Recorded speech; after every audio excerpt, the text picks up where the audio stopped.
Do you ever feel like you're stuck? Like where you can't possibly work any more hours, but you also can't really hire somebody else to help you out right now, and you could really use a vacation, but that is an absolute distant dream. So if that is where you are, in today's episode, I'm going to give you 3 action steps that you can implement today to take back your time and start enjoying your life and your business more, where you don't feel like you're constantly running on empty.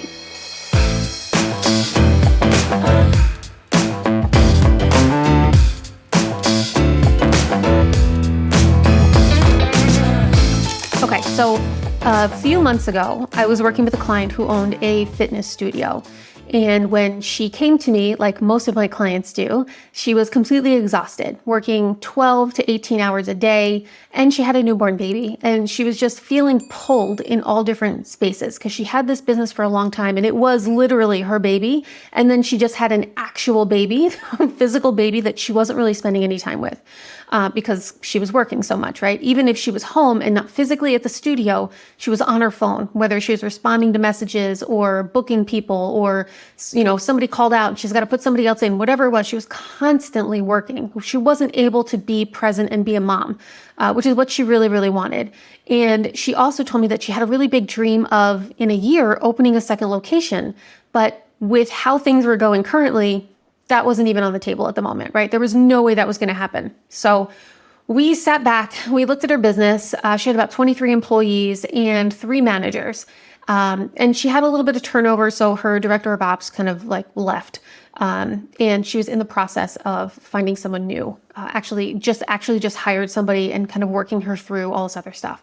And I was like, okay, well, what about the other 2 managers? Like, why haven't they picked up? Like, why aren't they filling in the gap of the director, right? Like there should be another, you shouldn't be the only one that's filling in this space. So we talked about how to have that conversation with her team. So that way they knew, there's some things that you can do extra while they're filling in, right? They all know each other's role and what to do. And then also she was managing the employees, like they were bypassing the managers and coming right to her for things. And we had to put a stop to that immediately, which was difficult because she still wanted to have this very open door policy, but also needed to protect her sanity, right? Like she couldn't go into work and then immediately be hit with 10 different issues, which she had been addressing before she even got to work, because fitness appointments start at 4 or 5 o'clock in the morning, right? And if somebody calls out at 12 o'clock at night, she's got to find someone to fill that spot at 4 a.m. And if she can't, then that was her job. And there should have been a different hierarchy in place to do that, right? So the person that was in charge of all of the instructors should have been the go-to for that, and not her, right?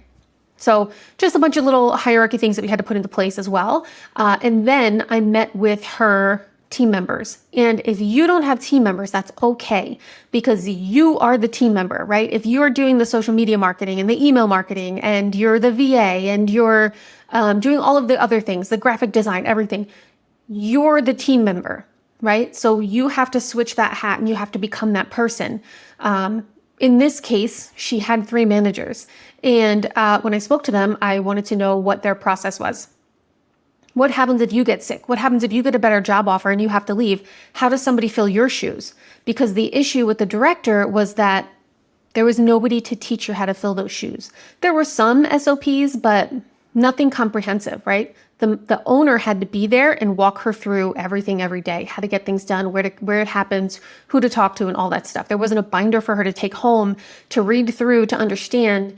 I can hit the ground running a lot sooner, right? So we worked on the SOPs within the managers first. The one was super excited. It was so cute. She's like, I love SOPs. I love putting things in order. I can do that. You 100% should do that. This is your role. This is your responsibility. You make sure whatever goes on in your day-to-day is documented. So that way, if you move on or if you get sick or whatever, somebody else can pick up that space. The director can come and say, I know exactly what she's supposed to do today, who she's supposed to call, what's going on, right? All of it. So we went through that with all of them too. You have to document what goes on in your business every single day, even if you don't have a team member yet, because one day you will have a team member, and it's a heck of a lot easier to hand them a binder and tell them to look it over and then to come back with adjustments because obviously they're the ones that are the experts, right? So let them come back with adjustments with what they think would work better in different places. But they have a starting point, right? And you're not the starting point because you're also doing all the other things. So the SOP is the starting point. And when you're filling those out, make sure it's strictly business. Don't put people's names in there. So when one of the managers gave me the SOP to look over, she had written people's names in. So hand off X, Y, and Z to Michelle. Or so-and-so fills out these forms and then we do X, Y, and Z with them. If she leaves or she gets sick and somebody opens that binder and says, who's Michelle? Maybe Michelle quit. Maybe Michelle's not there anymore either, right? Maybe we need a title, right? What's the title that goes in here? So keep it very business oriented, very not conversational at all, right? Step by step, what happens, what position takes over X, Y, and Z spot, right? That's what the SOP is for. And guys, please, for the love of all that is good and holy, use AI, use ChatGPT, use Claude, whatever it is. Put in what you do and ask ChatGPT to make an SOP for you. And then you have an outline and you can just fill in other spots on how you do things differently. Fill in your links, fill in your passwords, fill in, whatever it is that makes it different. I'm telling you, it is huge for your business, right? When we put in those SOPs and we separated the owner from the employees, right? A little bit better. Clearly, she still has an open door policy, but the emergencies were going to the managers, which they were supposed to go to. When we were able to do that, she got hours upon hours back every single week just because of that, right? And the SOPs made things so much simpler in case of turnover, in case of I don't know who to turn to or what to do. Well, here, it's in the binder, right? And now that she has those in place, she can copy them and take them to another location when she decides to open up a new location and say, this is how we do things. This is how we get things done, right? And not starting from scratch every single time. So step one to do today, if you don't have an SOP, make them. And if you haven't looked at them in a while, go back and check them out and update them because we do change things every once in a while. So make sure that they're up to date. I would say at least quarterly, go in and update your SOPs, okay? The second thing is to make sure that there is accountability within your team. So we touched on it a little bit with the last part, but this is more about delegating and designating work. So if we have a certain amount of things that need to get done in a certain amount of time, right? And we're constantly giving our team members tasks, because we love our business and we're in it. We're working at all hours because it's fun and it's exciting and we love it. How do we know that we're not giving them too much work or that they don't have enough work, right? We have people on retainer am I giving you too much? Are you able to handle it? Are you going to hate me because I'm throwing so much at you? Because I'm just idea girl and you're getting all the stuff. So how do we know that our team members are doing what we want them to do, what they're getting paid to do, and that they're not going to get burnt out working for us? This is a very simple method that I learned from Cal Newport. It's called push-pull. It's essentially, I'm going to use a Trello board because I like Trello. So it's essentially a Trello board, and you have all of your team members' names on the board. And so they would go on the top, right? They're the cards on the top. So Johanna, Mary, Eric, whoever, right? All the names on the top. And the list over here is all the tasks that need to get done. You can assign certain tasks over to certain people. So if it's create a content calendar, or if it's, come up with new emails, or, respond to emails, they would clearly go under certain people's roles, right? You have a VA, you have a social media manager, you have an email list manager, whatever it is. You would assign them under different roles. And then the person that has the task, you can see all of the things that they're currently working on because you just move the card over and you have this long list of stuff. So clearly, different times are going to have different people working more. During launch time, you're going to have a heck of a lot going on with your copywriter and your social media manager, right? Maybe not so much with the sales team or the VA. But after launch, when you're in promo mode, sales team and VA are going to be busy, right? Whereas you're a social media manager and your other one aren't. The idea here is so that everybody on the team sees what everybody else is working on. And if I'm a social media manager and I see that the VA has 150 emails to respond to, maybe there's a templated response, or maybe there's a way that I can feed through and help out and say, maybe respond to 50 emails for you. Can I take 50 of those emails off your plate, right? Because I'm not doing so much right now. That's the power of teamwork and making sure that the entire company that you're running is actually cohesive and they're bought in and they care about each other. And you know that they're all working together. You can also see if somebody always has a little bit of work and they're never offering to help anybody else. Granted, if it's not in their zone of expertise or whatever, but I'm pretty sure every single outlet has a way where you can do a little bit of work, right, to help somebody out. So you can see the one that's not a team player, and you can see the ones that are team players, but also you can see who gets a lot of work. So maybe your VA is constantly slammed with work. It's probably time to start thinking about giving her another position and then giving someone to help her, right? Give her an assistant or him an assistant, right, to help out. It's just a very visual representation, and then your whole team can see it as well. And the idea is also like if you have a list of tasks that are kind of generic tasks, but things that you need help with, you leave them in that list section, and then your team members can say, oh, I can take on one of these things. And they can grab it over and pull it into their list so they can start working on it as well. So that is a very team building, team cohesive. It helps you know that your team is just part of a bigger mission and they see the vision of the company and they feel like a family, but it also holds everybody accountable at the same time. So that's number 2, super cool push-pull method. Instead of just, throwing tasks out or having a meeting and having someone take notes. You could do that still, but throw it into a system where people are going to be able to pull their tasks out. The other one is my favorite, and that is prioritizing yourself with real time off. Okay? That doesn't mean I'm going to go to the grocery store today by myself. That's not real time off.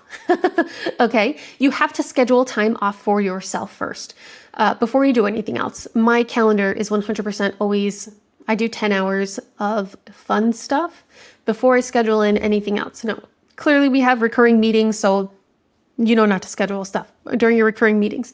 But if you want to go to a different yoga class, or it's nice where you live, or you enjoy the snow or whatever, and you want to spend time outside, right? Schedule that in your calendar. Something that is just for you, that has no direct benefit to anybody else. Of course, if we take time to take care of ourselves, it's going to benefit our business and it's going to benefit our family. It's going to benefit our friends because we're going to feel better, right? We're going to feel like human beings. But the direct benefit is not them. So like we're not going to the grocery store by ourselves. Buying groceries is not a one person benefit, okay? You can do breath work. You can do yoga. You can go for a walk. You can color. The cabinet that I have over here has like 5 coloring books in it. And I had to hide my colored pencils because my kids steal them from me all the time. And then I go to color and they're all like worn down, which is ridiculous. But anything, maybe you like to crochet. Maybe you like to sew. Maybe you just want to doodle or paint or read a book in silence. Prioritize that stuff. Whatever makes you happy. And if you've been working for so hard for so long and you haven't taken time off and you have no idea what would make you happy anymore, maybe you've been a mom for ages and you're like, all I am is a mom and a business owner and I don't know anything else anymore. Think back to what you did when you were an adolescent. What did you do in high school? What did you do in college that was really fun and healthy? Okay? Don't go on a binge. Maybe you played a sport, or, you walked or you ran or whatever it was that you did when you were young. You played card games. I used to love solitaire. It was one of my favorite things to do, right? So really start thinking about why, right? I also used to love to go up on the roof of my house. There was a cherry tree that we would climb and go sit on the roof of your house and not be bothered by anybody, right? No sounds, no nothing, just silence. Same thing with solitaire. I really loved solitaire and I really loved crocheting. all of these things that I can do by myself in the quiet, right? So that's what I do when I want to do self-care. I'll go to a restorative yoga class. The lights are off, one person is talking, and you hold a pose for like 3 to 5 minutes. I go sit in my closet for 10 minutes where it's just quiet, right? I sit in the backyard where it's just quiet, or I do yoga in a room. I have a mat here in my office. Sometimes I just want to do yoga, right? Whatever it is, like start thinking about things that you can test out and try. And if 1 hour a day seems like a lot to you, which it's not, start small. Try a half an hour. Try 10 minutes for crying out loud. Give yourself 10 minutes a day to just do something that's only for you. I don't care if you just close your laptop and close your eyes for 10 minutes and breathe. Maybe you want to listen to music. Maybe you haven't listened to music in a long time that wasn't like business related, right? Maybe you haven't read a book that wasn't business related. Do something that is just for you. Because when you give yourself time to rest and recharge, your brain starts thinking about things that wasn't able to think about when it was cluttered with moving from task to task to task, right?